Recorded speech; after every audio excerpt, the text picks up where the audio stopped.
দেখো বন্ধুরা, আজকে বেগুন আর টমেটো পুড়িয়েছি।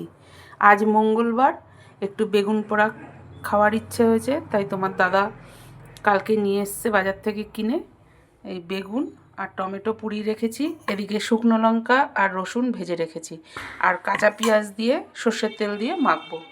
ধনে পাতাটা আমার ঘরে নেই, ধনে পাতা দিয়ে মাখলেও খুব ভালো লাগে খেতে। যাকে যেটা নেই আর কিছু করার নেই, যেটুনিক আছে সেটুনিক দিয়ে আজকে বেগুন পোড়াটা মাখবো। বেগুন পোড়াটা এখন ছাড়াবো, টমেটোটাও ছাড়িয়ে নেব, নিয়ে ভালো করে পরিষ্কার করে রেখে দেবো। রেখে দিয়ে তারপরে খাওয়ার আগ দিয়ে একটু মেখে নেব। রসুন আর শুকনো লঙ্কা ভেজে রেখেছি, এর সঙ্গে কাঁচা লঙ্কাও দেবো আমি একটা, আর পেঁয়াজ কুচি দেবো। কাঁচা পেঁয়াজ কুচি, কাঁচা লঙ্কা, তারপরে রসুন ভাজা, শুকনো লঙ্কা ভাজা, আর বেগুন পোড়া, টমেটো পোড়া। ওফ, আজকে একদম জমে যাবে খাওয়াটা।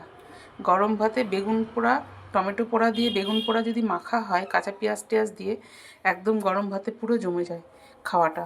আজকে পুরো খাওয়াটা জমে যাবে বন্ধুরা। তা তোমরা কে কে ভালোবাসো বেগুন পোড়া খেতে আমাকে কমেন্ট করে জানাবে। আজ তাহলে এই পর্যন্ত, কালকে আবার নতুন কোনো ভিডিও নিয়ে হাজির হব। ততক্ষণে তোমরা সবাই সুস্থ থেকো, ভালো থেকো, সাবধানে থেকো। আজকের মতো টাটা, বাই বাই।